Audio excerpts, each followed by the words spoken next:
네, 구독자 시청자 여러분 반갑습니다. 박 작가입니다. 자, 어제 자산시장은 잔칫날이었습니다. 미국의 GDP를 비롯해서 각종 경제 지표들이 뭐 그렇게 잘 나오지 않았는데 자산시장은 크게 급등하는 그런 그림을 보여줬죠.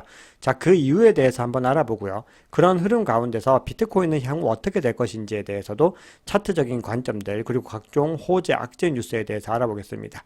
자, 그리고 공화당 의원이 이 비트코인을 지지하면서 본인의 투자 방법을 하나를 얘기를 했는데요. 자, 거기에 대해서도 어떤 투자의 중요한 관점으로서 하나 말씀드릴 게 있어서 그런 이야기들까지 함께 오늘 풍성한 이야기들을 한번 준비를 해봤습니다. 네, 저는 7권의 책을 쓴 박 작가입니다. 카카오톡에서 크립토 트렌드랩이라는 커뮤니티를 운영하고 있습니다. 약 3,300여 분 정도가 함께 참여하고 계시니까요. 혼자 투자하시기 어려우신 분들은 참여하시면 도움을 받으실 수 있습니다. 자, 본 영상은 매수 매도에 관한 추천을 담고 있지 않습니다. 투자의 모든 책임은 투자자 스스로에게 있습니다. 자, 오늘 내용이 괜찮으셨다면 구독, 좋아요, 알림 설정, 댓글 정중히 부탁드리겠습니다.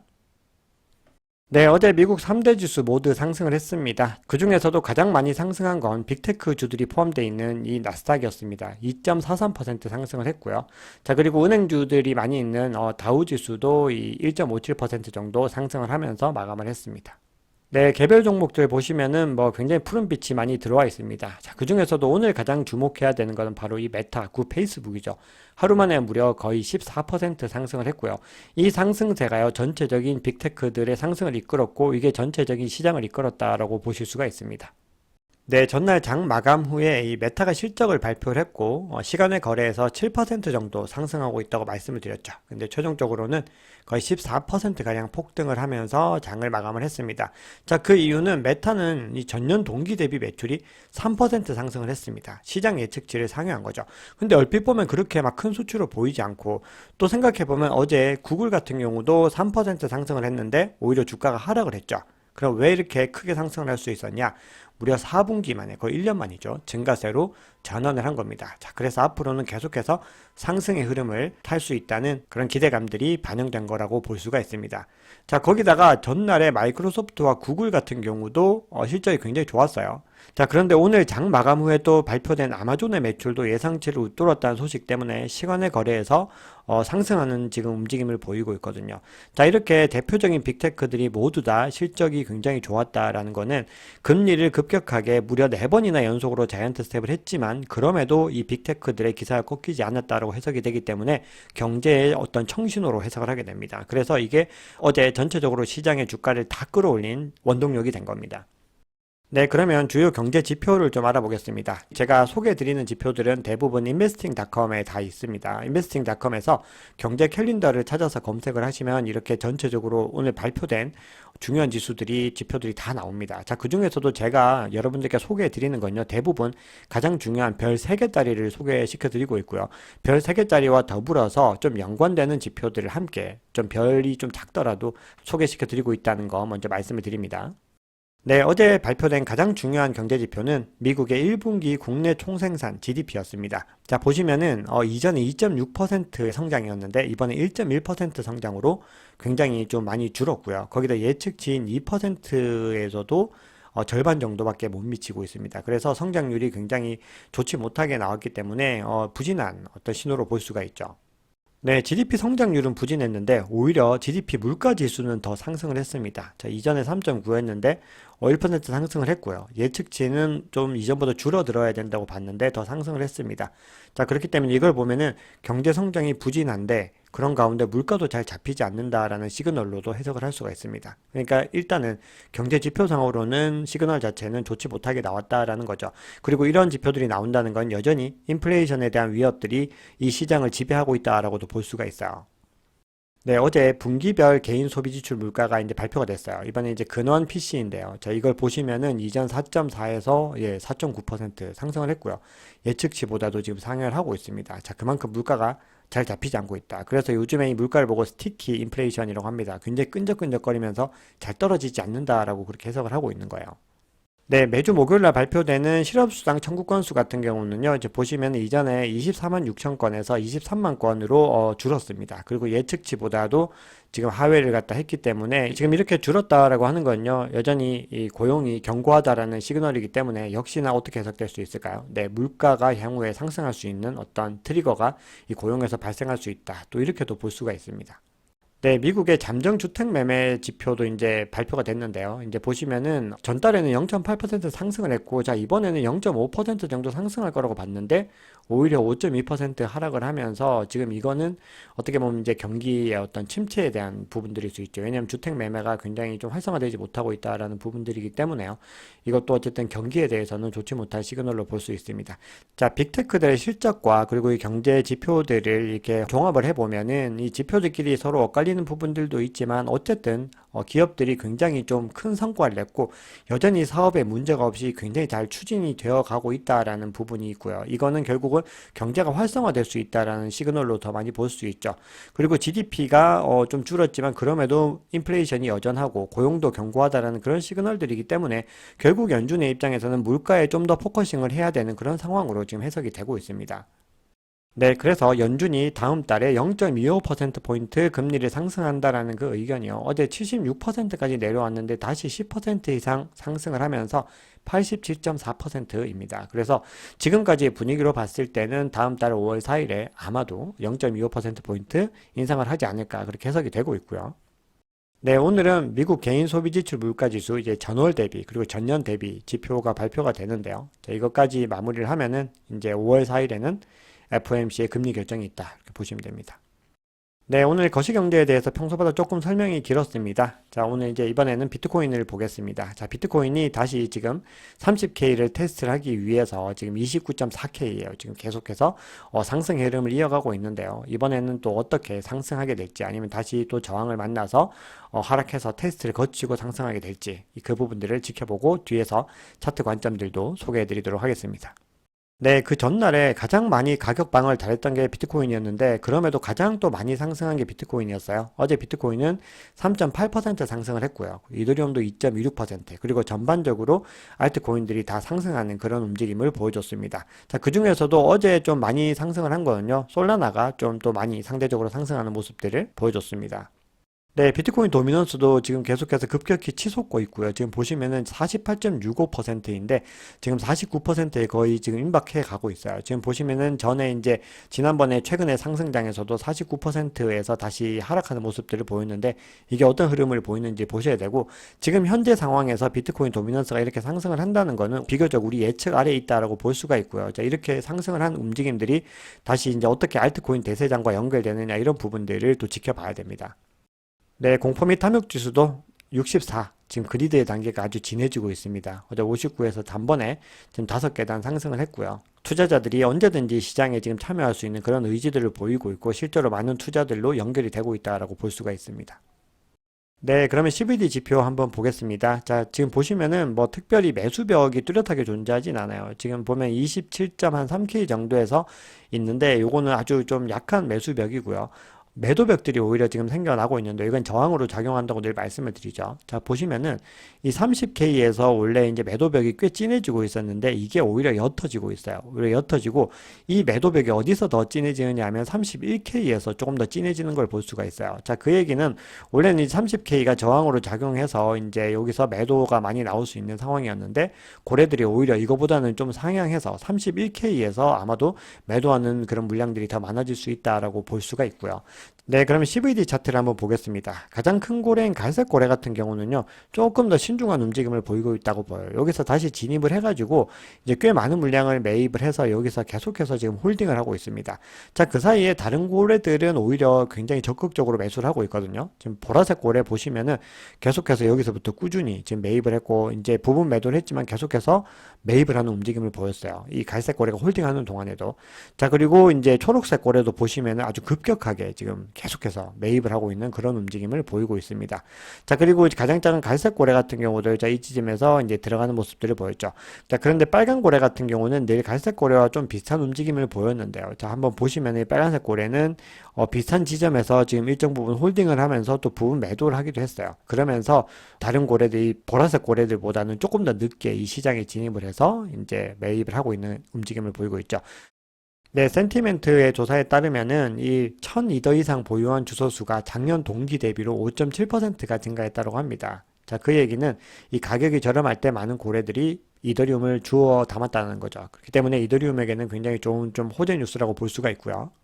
반면에 반대 의견을 제시하는 그런 기관들도 있습니다. 자, 시장 조사 기관인 파인더에서 이 전문가 패널을 대상으로 설문조사를 실시를 했어요. 그랬더니 이더리움이 올해 연중에 고점 2,758달러를 기록을 하고 하반기에는 2,342달러로 하락할 것이라는 진단들이 나왔습니다. 자, 그 이유는요, 이 샤펠러 업그레이드 이후에 이더리움에 대한 우려감 때문인데요.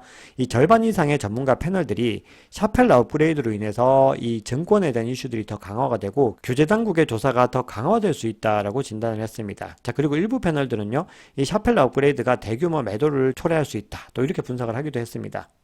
자, 이번에는 리플입니다. 자, 리플이 여기서 지금 굉장히 오랜 기간 또 지금 등락을 거듭하고 있는데 막 크게 하락하지도 크게 상승하지도 않은 모습들을 보이고 있는데 이건 일정 부분 이 재판 소송의 결과에 대한 어떤 기대감들을 가지고서 지금 계속해서 관망세를 유지하고 있다라고 볼 수가 있겠죠. 네, 리플과 관련해서 기사들을 좀 모아봤습니다. SEC 내부에서 크립토맘이라고 불리는 SEC 의원이 있어요. 헤스터 피어스라고 하는 분인데요. 자, 이분이 다시 또 이 SEC를 내부 총질을 했습니다. 뭐라고 얘기를 했냐면 관할권 확대를 위한 SEC의 욕심이 리플과 소송이라는 결과를 초래했다. 그러니까 본인들 밥그릇을 더 챙기기 위해서 리플을 공격했다라고 이 내부자가 그렇게 총질을 한 겁니다. 자, 그러면서 이 친 리플 변호사인 이 존 디튼이 또 한마디를 했는데요. SEC가 제시한 증거가 부족하고 그리고 리플 구매자가 리플의 노력에 의존하지 않았다는 증거가 대부분이다. 그렇기 때문에 리플이 소송에서 승리할 것이다. 뭐 이렇게 또 주장을 합니다. 뭐 이분의 의견은 뭐 그러려니 하고 들으시면 됩니다. 왜냐하면은 지금까지 한결같이 리플의 승소를 주장을 해왔고 그리고 계속해서 예측을 했는데 지금까지 어떤 일정에 대한 예측들은 다 좀 틀리고 있다라고 그렇게 보시면 되는데 어쨌든 소송 결과는 나올 것이다. 뭐 이 부분은 확실한 거죠. 자, 그런데 실적 면에서 또 호재 뉴스도 있습니다. 리플이 지난 1분기 총 판매액이요 3.61억 달러를 기록해서 전분기 2.26억 달러 대비 크게 증가했다라는 발표가 나왔습니다. 자, 그렇기 때문에 지금 어떻게 해석할 수 있냐면 어쨌든 소송에도 불구하고 리플은 굉장히 잘 견디고 있고 굉장히 여러 가지 활동들을 잘 하고 있다. 자, 이렇게 해석을 하실 수가 있고요. 네, 또 다른 전문가 중에서 뭐 알파 라이온스 아카데미 CEO래요. 저는 뭐 처음 보는 분인데 에드와르도 파리나라는 분이 이렇게 트위터 포스팅을 했는데 SEC와의 소송이 끝나기 전에 리플을 매도하는 것은 최악의 선택이 될 것이다. 또 이렇게 뭐 얘기를 하고 있습니다. 네, 이번에는 이 공화당 의원에 대한 얘기를 해보겠습니다. 자, CBDC가 BTC, 비트코인의 가치를 파괴하도록 설계되었다. 또 이렇게 주장을 하고 있는데요. CBDC에 대해서는 제가 이제 별도의 영상으로도 준비를 하고 있고, 제가 어제 또 오태민 저자님과 인터뷰를 좀 했어요. 그래서 그 저자님 인터뷰에서도 CBDC 관련된 얘기를 좀 나눴는데, 그런 부분들도 이제 편집이 완료되면은, 우리 구독자, 시청자 여러분들께 좀 공유를 드리도록 하겠습니다. CBDC가 비트코인을 뭐 위협한다, 이런 논쟁에 대해서는 저는 뭐 찬성하진 않지만, 어쨌든 CBDC가 나왔을 때 여러 가지 부작용을 초래할 수 있다는 것은 분명히 맞거든요. 자, 그렇기 때문에 미국 내부에서도 반대하는 의견이 굉장히 많고, 지금 미국의 CBDC 발행이 굉장히 아직까지도 지지부진한 그런 상황인 거는 분명해 보여요. 자, 그런 상황에서 이 같은 의원이요. 이 테드 크루즈라는 이 의원이 이번에는 뭐라고 얘기를 했냐면은 본인이 비트코인을 2개 이상 보유를 하고 있다. 이렇게 주장을 했습니다. 자, 그러면서 어떤 얘기를 했냐면 매주 월요일마다 비트코인을 매집하고 있다. 그러면서 이제 2개가 넘어섰다고 했는데 매주 월요일 에 주기적으로 동일한 가격대를 계속해서 사는 그 방법들이 있는데 이게 바로 비트코인 투자자들에게 굉장히 유행했던 방법이에요. 달러 코스트 에버리징이라고 하는 방법이 있습니다. 이 DCA 방법이 비트코인에는 가장 적합하다. 뭐 이런 의견들도 많이 있었어요. 근데 그거는 뭐 투자자분들의 선택이에요. 근데 이 사람도 이렇게 얘기를 합니다. 개인적으로 적립식 투자를 선호를 하는데 조정 기간을 이용해서 평소보다 많은 BTC를 사들였다. 네, 그러니까 주기적으로 사고 정액을 사지만 이걸 사실은 변형해서 많이 활용을 한다는 거야. 그래서 주기적으로 사지만 만약에 시장이 굉장히 많이 하락을 했으면 그때는 물량을 더 많이 늘려나가면서 그런 전략들을 추진한다는 거거든요. 그래서 제가 이 이야기를 드리는 이유는 만약에 이 투자에 대해서 어떤 특정한 코인들에 대해서 가치를 분석하고 어떤 판단을 하시기에 좀 어려우신 분들은요, 비트코인을 갖다가 꾸준히 모아나가는 방법이 진짜 좋은 투자라는 걸 좀 강조를 드리려고 하는 겁니다. 왜냐하면 비트코인은 굉장히 안정하고, 그리고 향후에 계속해서 상승할 가능성이 높다. 자, 그리고 비트코인이 계속해서 상승을 해야지 이 가상자산 시장이 살아나는 거죠. 그러니까 비트코인이 죽으면 이 가상자산 시장의 존립 자체가 위험해진다라는 논리가 되는 거예요. 자, 그래서 비트코인이 가장 끝까지 가고 가장 안전하고 끝까지 상승할 수 있는 자산이라고 봤을 때 이거를 꾸준히 이제 모아 나간다면은 향후에 분명히 큰 경제적인 도움이 될 수 있을 것이다. 뭐 이런 논리입니다. 자, 뭐 선택은 뭐 투자자들의 선택인 것이고요. 저는 뭐 모든 분들에게 이 방법을 권유드리는 건 아니고 스스로 판단하기 어려우신 투자자분들에게는 이런 방법을 사용하시는 것이 좋다. 이렇게 좀 조언을 조심스럽게 드리겠습니다. 네, 그리고 게리 겐슬러 이분이 원래 이렇게 처음에 부임을 할 때는 사람들이 많이 기대를 했었어요. 왜냐하면은 친 크립토 세력이라고 봤거든요. 근데 실제로 이 사람이 어떤 얘기를 했는지가 과거 영상들이 막 지금 쓰나미처럼 나오고 있습니다. 과거에 MIT에서 교수로 재직을 하면서요. 암호화폐는 증권이 아니다라고 본인 입으로 직접 얘기를 했고, 그리고 암호화폐 무려 4분의 3이 증권이 아니다라고 얘기를 했습니다. 자, 그런데 지금 뭐라고 얘기를 하죠? 비트코인 빼고 다 증권이야 이렇게 얘기를 하고 있습니다. 99.99%는 다 증권이라고 얘기를 하고 있는 거죠. 그래서 이렇게 이 사람이 앞뒤가 안 맞는 사람이다. 자, 이런 얘기들이 나오고 있고요. 네, 게리 겐슬러가 뭐 이렇게 칼춤을 추는 이유는 사실은 바이든 행정부의 어떤 큰 범위에 어떤 정책의 방향성에 있을 겁니다. 분명히. 자, 그리고 거기에는 어떤 이유가 존재하는 거겠죠. 자, 그 부분에 대해서도 제가 어제 인터뷰를 했는데 많은 내용들이 포함되어 있습니다. 지금 편집이 완료되면 공유를 드리도록 할 테니까요. 꼭 봐주시면 좋을 것 같습니다. 네, 이런 뭐 동영상들이 공개되더라도 겐슬러가 계속해서 법률은 명확하다. 그리고 너네 암호화폐 거래소 당신들이 잘못하고 있다. 계속해서 그렇게 지금 주장을 하면서 어떤 대화를 거부하고 어떤 타협점을 찾지 못하고 있습니다. 네, 그리고 코인베이스가요, 지금 SEC의 웰스 노티스에 대해서 응답을 하면서 이 SEC와의 어떤 전투를 이어가겠다. 절대로 물러서지 않겠다는 의지를 지금 보이고 있습니다. 브라이언 암스트롱 굉장히 좀 세게 생겼잖아요. 그래서 정말 강경하게 리플보다 더 강하게 나갈 가능성이 높고요. 자, 그러면서 우리가 증권법 위반이면은 상장 당시에 왜 안 막았냐 이렇게 강력하게 빼도 박도 못할 논리를 지금 구사를 하고 있습니다. 네, 그러면 뭐 차트 관점을 한 두 가지 정도만 소개를 해드리고, 그리고 이제 어떤 또 시장의 악재들도 있을 거잖아요. 시장의 단기적인 변수에 대해서 언급한 중요한 의견들도 있어서 그 부분도 함께 말씀을 드리면서 이 영상을 마무리를 하겠습니다. 자, 크립토 코니어 CMF라고 하는 어떤 지표를 지금 가져왔습니다. 이게 뭐냐면 체이킨 머니 플로우라고 하는 거예요. 이 마크 체이킨이라고 하는 사람이 이제 개발한 지표인데요. 자, 우리가 사용하는 지표들 중에서 많은 부분은요, 어떤 특정한 사람들이 개발했을 거고요, 당연히. 자, 그리고 그거를 가지고 그 이름을 붙여서 많이 사용을 하고, 그게 적중률이 높으면 더 많은 사람들이 그걸 활용하게 돼요. 대표적인 게 이제 볼린저 밴드죠. 존 볼린저라는 사람이 만들었고, 그래서 볼린저 밴드이고, 이게 단기 투자자들 사이에서는 뭐 가장 많이 활용되는 지표 중에 하나입니다. 네, 이 CMF를 갖다가 이제 적용을 해봤더니, 이걸 2012년도 불장 때부터 계속해서 이제 추적을 해봤다는 거예요. 그랬더니 이 CMF 라인이 0.35에 닿았을 때가 굉장히 상승장이 오더라라는 겁니다. 지금 보시면은 여기서 상승이 왔고요. 여기 닿는 순간 상승이 왔고 여기서도 상승이 왔다. 자, 그런데 지금 여기 아직 닿진 않았는데 거의 근접해 있다라고 얘기를 하고 있습니다. 그래서 아마도 좀 대세장이 오지 않을까 또 이렇게 이분이 추측을 하고 있고요. 네, 이번에는요, 제가 트레이더 앨런이라고 자주 소개시켜드리는 트레이드, 타디그레이드라고 하는 분인데요. 자, 이 분은요, 이 D3 RSI를 갖다 가지고 와서 이 흐름이 어떻게 되는지를 지금 분석을 했는데, 이 D3 RSI가 지금 삼각수렴 패턴이 만들어지는 이 구간에서요, 이 돌파를 해서 크게 상승하는 흐름을 만들었더라는 겁니다. 그러면서 이게 최근 2020년 흐름인데, 지금 현재 흐름이 똑같이 이어지고 있다라는 거예요. 그리고 이 삼각수렴 패턴을 갖다 돌파를 하게 되면은 상승장으로 이어질 것이다. 또 이렇게 얘기를 하고 있습니다. 네, 그리고 지금 비트코인 10만 달러에 대한 내러티브들이 굉장히 많이 나오고 있어요. 막 10만 달러, 10만 달러 계속 얘기가 나오는데, 최근에 그런 얘기 한 분들을 제가 좀 많이 정리를 해드렸어요. 지금까지 컨텐츠에서. 이 스탠다드 차타드의 이 디지털 자산 리서치 책임자예요. 제프 캔드릭이라는 분이 무려 내년까지 10만 달러에 도달할 것이라고 주장을 했죠. 자, 이분 외에도요, 세계적인 베스트셀러 작가죠. 로버트 기요사키. 부자 아빠 가난한 아빠의 저자입니다. 이분도 지금 1억서를 주장을 하고 있습니다. 자, 그리고 이 앤서니 스카라무치라고 해서 스카이브리지 캐피털의 최고 경영자인데, 이분도 요즘에 언론에서 많이 나오시는 분인데 CNBC 인터뷰에서 이렇게 얘기를 합니다. 이분은 뭐 내년이라고 얘기를 안 했고요. 향후 몇 년 안에 비트코인 가격은 10만 달러를 돌파할 것이다. 또 이렇게 예측을 했습니다. 네, 이 시장에 투자하시는 분들은 뭐 장기적으로 10만 달러에 가는 거는 당연하다고 생각을 하고 있습니다. 왜냐하면 그렇기 때문에 이 비트코인에 투자를 하는 거지, 그러지 않으면 다른 자산에 투자를 해야 되는 게 논리적으로 맞겠죠.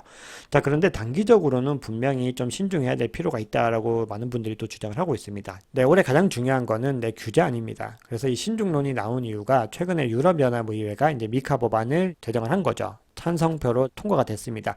그래서 이게 이제 규제가 강화되는 과정에서 시장이 위축될 수 있다. 자, 이런 우려들이 있고요. 그리고 스펙왕 차마스 팔리아피티아 같은 경우도요.